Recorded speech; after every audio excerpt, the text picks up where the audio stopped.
My name is Yolanda Lockwood, and at 29, I've already learned what it means to be erased while still breathing.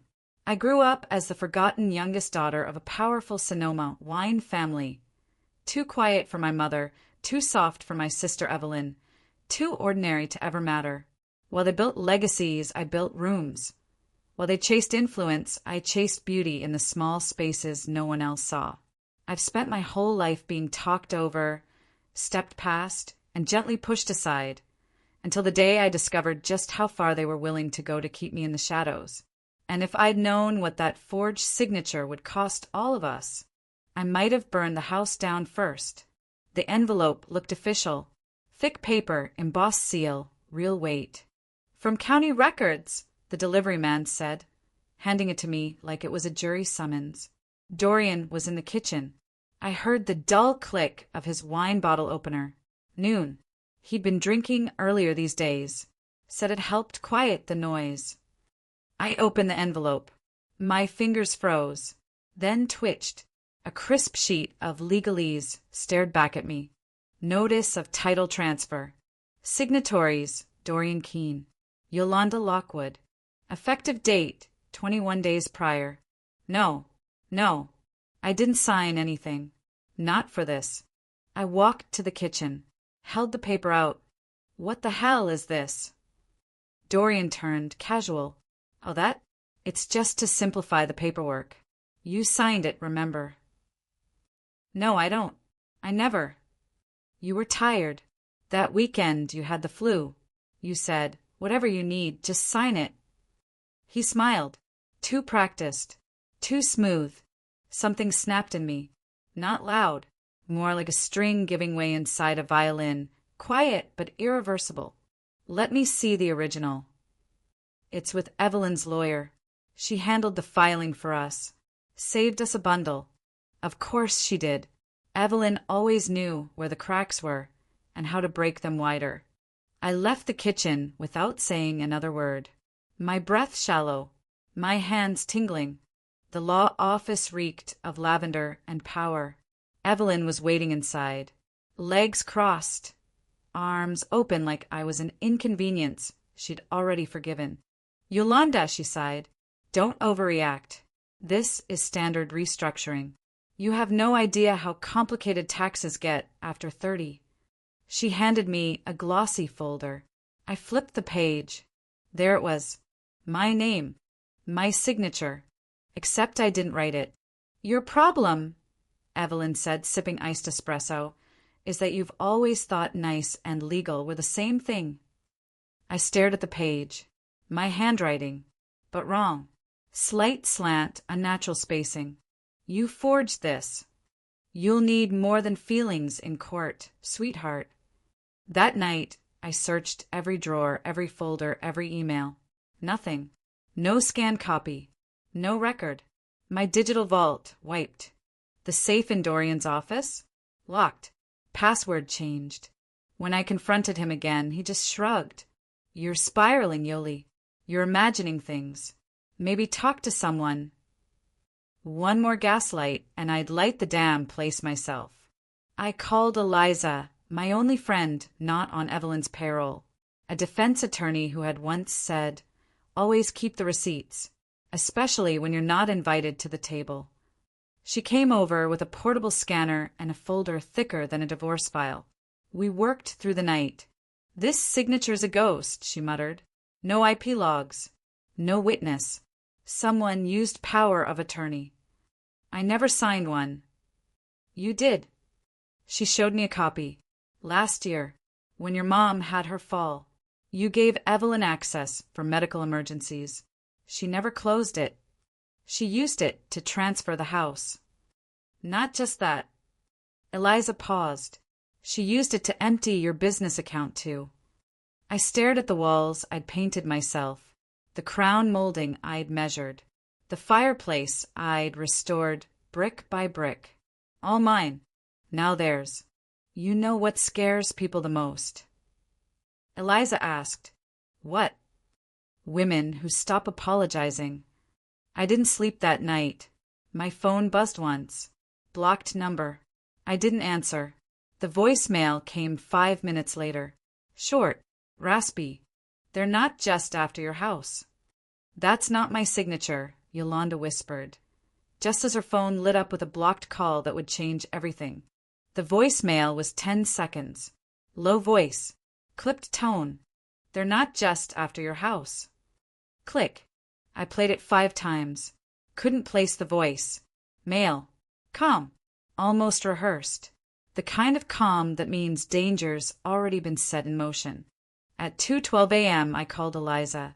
She picked up on the second ring. I got a message, I said. Anonymous. Said there's more. I'm coming over. Cut to. Front door swings open. Eliza steps in, hair tied up, wearing combat lawyer black and fury. She plugged her USB into my dead laptop. The screen lit up, then blinked. Files gone. Not deleted. Erased. She clicked through empty folders. This wasn't some cheap hack, she said. My entire design archive. Gone. I nodded. Every one. Contracts. Client plans. Receipts. It's like I never worked. We sat in silence. The soft hum of the fridge was the loudest thing in the house. My own heartbeat thumped in my ear. Control the narrative, Eliza finally said, before they published theirs. Morning light was sharp, blinding. I hadn't slept. Dorian was at the espresso machine, humming a Sinatra tune, his robe half-tied. He looked up, smiled like nothing happened. You okay, hon? He used to call me all. Now it was hon, generic, empty, like he couldn't remember who he was supposed to be with anymore. Did you touch my laptop? He blinked. Why would I? Everything's gone. All my records. Someone wiped it clean. Tech glitch. I stared. Is Rachel staying here now? He laughed. What?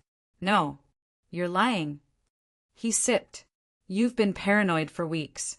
It's getting hard to help you. That word again. Paranoid. The label they use before they silence you. I needed air. I drove to my studio. Keypad access. I punched in the code. Denied. Again. Access revoked. Inside the glass I saw movement. A silhouette. Long dark hair. I knocked hard. Rachel opened the door. Yolanda. She was holding my client book, flipping pages like they were hers. What the hell are you doing here? Dorian said you were taking a break. He asked me to help finish your projects. You know, keep things running. She smiled, innocent, dead-eyed. You don't belong here. But you're not here, are you? She said. You've been overwhelmed. A phrase scripted by lawyers. I grabbed the book from her hands, walked out, shaking. She didn't follow. She didn't need to. She'd already stepped inside my life. Back home. I locked the door, drew every curtain, poured a drink. Eliza called. Get to your safe. What? Now, before he beats you to it. I ran to the closet, moved the false wall. Safe still there. Combo still mine. Click. Open. Empty. Gone, I whispered. Jewelry. Personal documents. My grandmother's pendant. Dorian knew how much that meant to me. People say revenge is about rage. But real revenge? It's surgical. Clinical. This wasn't an emotional affair. This was a strategy. At midnight, I stood in the hallway. Lights off. Watching the front door. Through the peephole. My phone buzzed. Blocked number again. I answered this time. Hello. You want answers? The man asked. Meet me. Alone. Who are you? Someone who lost more than you did. Dorian buried me once. I'm not staying buried. Static. Then a whisper. They're not just stealing your house. They're building something on top of your name. The call dropped. She opened the email and watched every file vanish, one by one, as if someone was erasing her life in real time. I met Eliza at a gas station on the edge of town. Neutral ground. No cameras. One security light flickering like pulse. She slid into my car, eyes bloodshot but alert. Laptop open, fingers already flying. I traced the deed filing, she said. It gets worse. She pulled up a digital ledger. Look. The screen showed a list of property transactions. There, third row down. Transfer of ownership, 91 Wexley Lane. From Yolanda Lockwood plus Dorian Keene. To Dorian Keene plus Rachel Moreau. Dated 3 weeks ago. 3 weeks ago. I felt my chest lock. This was before the forged signature. Exactly. Which means they weren't just preparing for this. They executed it. Quietly. Legally. You're already out. Silence. Then how? Your prenup. What about it? Evelyn added an amendment. I blinked. She's not my lawyer. She was. For 5 minutes. When you signed that financial access document last year during your mom's fall, Evelyn activated legal proxy for a temporary period. She added a clause, mental wellness override, buried in the addendum. I stared at the dashboard. She knew I wouldn't read it. Eliza nodded. She counted on it. I drove home in the dark. Rachel's car was in the driveway, parked like she owned the concrete under her tires. Inside, the lights were on, music playing, my playlists.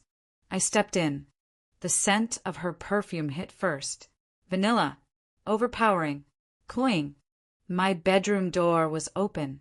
My clothes were gone. In their place, high heels lined on the closet shelf, dresses I didn't own.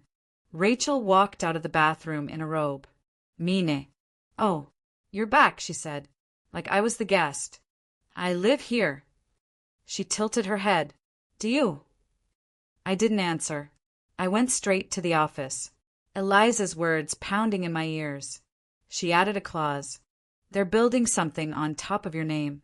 I opened my backup drive. It blinked red, empty.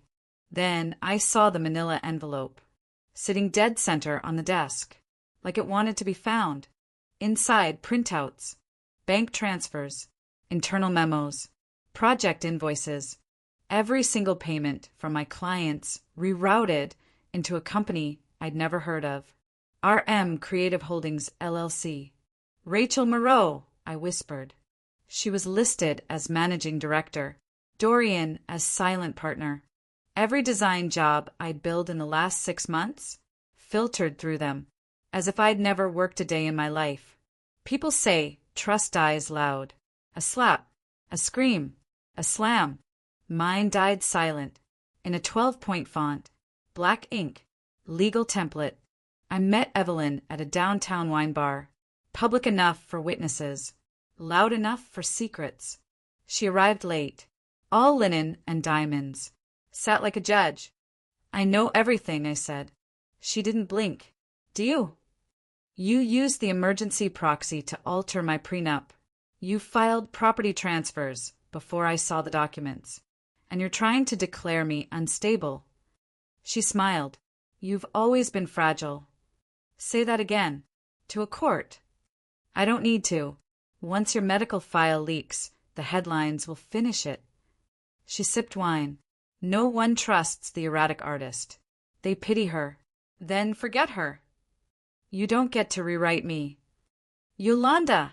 She leaned in, her breath cold. You gave me the pen. That night, I watched an old cloud backup, one of the few files that hadn't been erased. Security cam footage, a short clip, Dorian and Evelyn, in my home, arguing. You promised she'd break down by now, Evelyn snapped. She's slower than I thought, Dorian said, but the meds are working. She's questioning reality already. I paused, rewound, played it again. The meds, the tea he made, the vitamins, the drowsiness, the blackouts. They weren't stress. They were planted. I turned toward the hallway, stared into the dark. The house felt colder. My pulse thundered. They don't just want the house, I said, shaking. They want to erase me. I met him in a strip mall parking lot, 3 miles out of city limits. Security lights buzzed overhead, casting stuttering shadows on cracked pavement. The air smelled like burnt rubber and desperation. Roland Easton stepped out of the car like he'd been waiting 20 years for this. Dark jacket, chewed-up cigarette, anger barely zipped behind his teeth. "You're Yolanda," he said, "and you're the voice in the dark." He nodded once. "You want proof?" He tossed a flash drive onto my dashboard. "That's Rachel's phone backup. She synced it to her iCloud. Didn't realize Dorian had cloned it. I did. I plugged it into Eliza's burner laptop. Videos. Dozens. I opened the first. Rachel in my living room. Laughing. Dorian off camera. "She's so focused on the tile grout," Rachel giggled. "She has no idea she's laying the foundation for her own removal." Dorian's voice led her. "She's designing her own exit." My stomach flipped. I clicked the next one. Another clip. Rachel bragging at some rooftop bar. She thinks they're still married. Legally, she's already out. Once the meds start to kick in, it'll be easy to get her flagged as unstable. Evelyn's already got the paperwork started. Silence. I turned to Roland. "Why are you helping me?" "Because he did the same to me. Framed me for embezzlement 5 years ago. Took my clients. My firm. My name. He's going for your mind." Back home, the lights were off. Front door cracked open. I paused. Listened. A laugh. Rachel again. I stepped inside. Heart pounding. Every step slow. Calculated. She was in my kitchen, barefoot, drinking from my glass. "You're not even trying to hide it anymore," I said. She turned slowly. "Why should I?" "You're trespassing." She tilted her head. "Am I? Your name's not even on the deed anymore, babe." I stepped closer. "You'll regret every second of this." Rachel smiled, small and venomous. "You know what Dorian said to me last night," she whispered. "He said the most dangerous women are the ones who think they're still relevant." Then she leaned in. "And you? You're a memory he already deleted." I ran. Not out of fear, urgency. Got to my safe box downtown before 9 a.m. Inside, my original design contracts, my licensing forms, a printed client archive, the last pieces untouched by their scrub. Eliza met me outside the courthouse. "You ready to go nuclear?" I handed her the documents. File for injunction. Civil theft. Identity fraud. Hit them hard. Today. "You know this means war," she said. "Then I want the first shot." We filed at 11:17 a.m. By noon, the courthouse clerks were buzzing. By 2 o'clock, a reporter outside Channel 7 had the story. "Local heiress files legal action against sister and husband for coordinated fraud, identity sabotage." By 4 o'clock, Rachel vanished. Her phone disconnected. Her email bounced. Dorian wasn't answering calls. At 6:32 p.m., I received a notice. Federal investigation initiated. Allegations: wire fraud, tax evasion, criminal impersonation. Target: Yolanda Lockwood. I froze. "They're flipping it on you," Eliza hissed. "They used your design, LLC, to filter the stolen funds. Everything's been rerouted to offshore accounts under your tax ID." My mouth dried. How is that even possible? "They filed for access using a proxy login.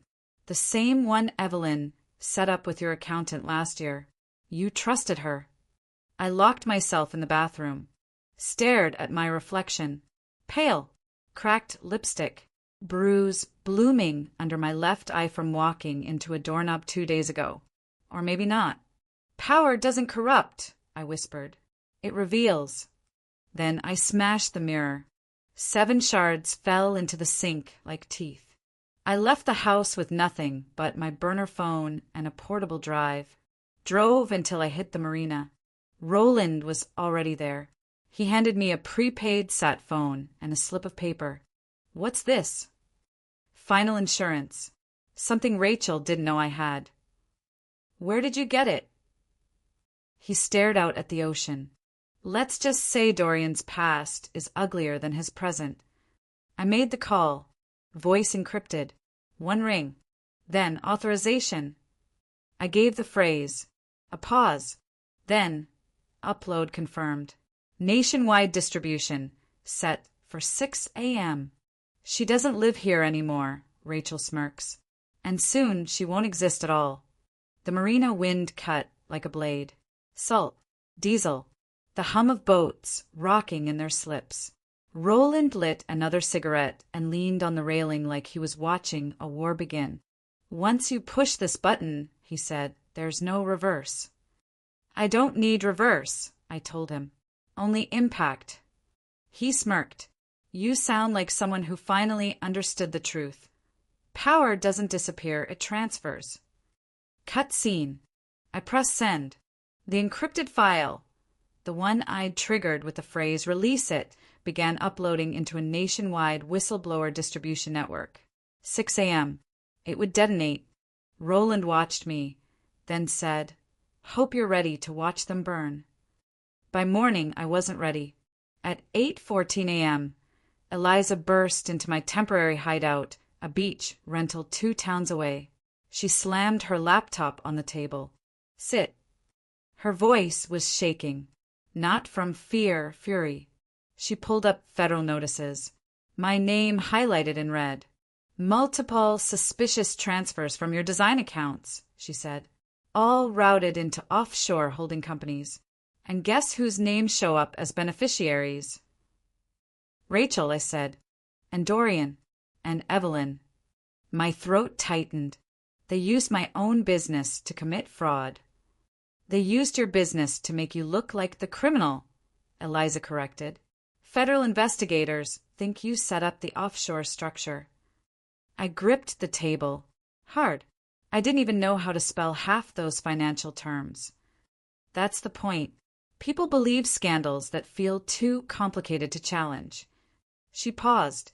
And your sister knows that. My pulse hammered. What else?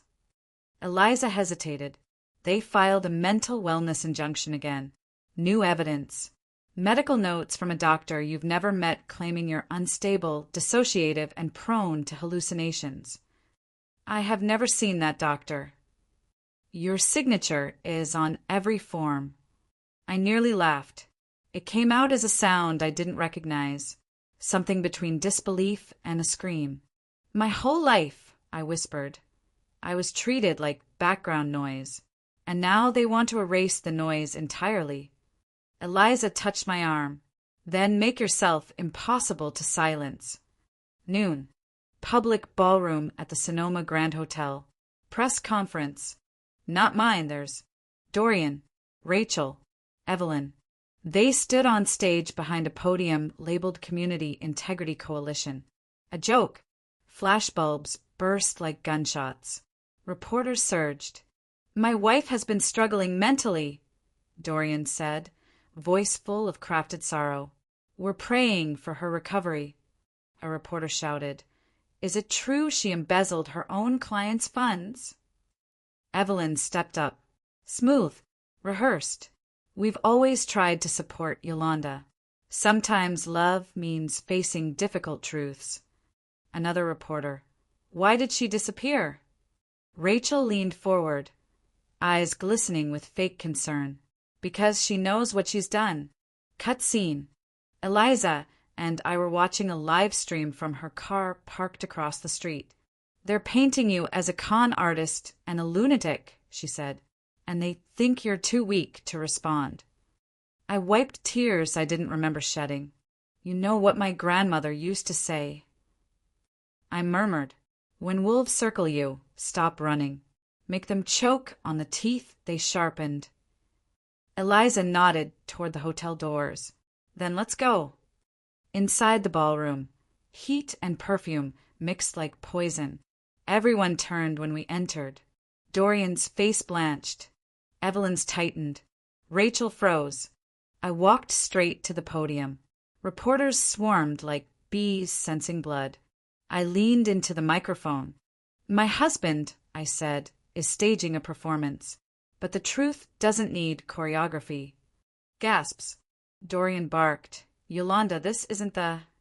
I held up my phone. One tap. The ballroom screens behind the stage flickered on. Roland's file. Every clip. Every whisper. Every blueprint of their scheme. The crowd erupted. Rachel backing away. Dorian lunging toward the cables. Evelyn whisper screaming into her phone. And then, another alert hit the screen. A federal update. Arrest warrants pending review. For them. Not me. You could hear a pulse drop. Reporters shouted. Cameras pivoted like rifles. Security stepped forward. Eliza whispered, "You just detonated a dynasty." I looked up at the giant screen. Rachel laughing about erasing me. Evelyn promising to break me. Dorian calling me irrelevant. A strange calm washed over me. "You know," I said quietly, "someone once told me that truth is the only weapon that sharpens itself." Cut scene. But as the room dissolved into chaos, security grabbing Dorian, reporters chasing Evelyn, Rachel shoving people aside, I felt a shadow slide behind me. Roland. Pale. Breathless. "They're not done," he said. "You hit them hard. But there's something bigger Evelyn never told anyone." "What?" He swallowed hard. "You weren't the target." My heart slammed. "What do you mean?" Roland's eyes darted to the ballroom exit. "She wasn't after your house. She was after something else. Something that puts everything you've seen into a smaller box than you realize." "What is it?" I demanded. He leaned close. "Your identity, Yolanda. Evelyn's been preparing to replace you entirely." I couldn't breathe. Then he said it. Words that cracked the ground under me. "She's already filed the paperwork." Yolanda stepped into the courtroom, smiled at Evelyn, and said, "This is where we both burn." The video hit every platform at 6 a.m. sharp. Rachel's voice filled screens from coast to coast. Her confession. Blurred face, shaky hands, whispered desperation. They planned it. Every piece. The marriage, the medications, the signature. Evelyn said no one would question it because Yolanda was too quiet, too fragile. Dorian said the goal wasn't just money. It was to make her disappear. Cut scene. By 6:12 a.m., FBI task forces moved in. Dorian was arrested at a construction site off Ventura Highway. White helmet, steel boots, handcuffs. Rachel was tracked down in a motel outside Sacramento. Crying. Alone. Evelyn. Private jet grounded. 2 burner phones confiscated. An offshore account traced back to a Cayman Islands shell company, named after my childhood nickname. The irony cut deeper than any knife. Court moved fast, faster than anyone expected. Eliza filed emergency motions. Roland testified remotely. The evidence was unshakable. Financial trails, emails, video recordings, altered documents, medical forgery.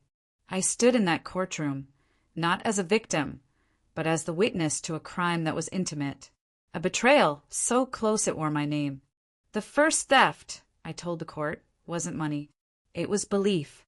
They bet the world wouldn't believe me because I never screamed loud enough. Silence. The kind that rewrites power. Afterward, Evelyn refused to speak during the sentencing.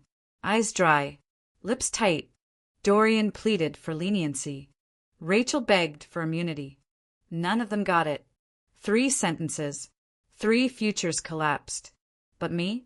I didn't go home. 3 months later. Coastal town.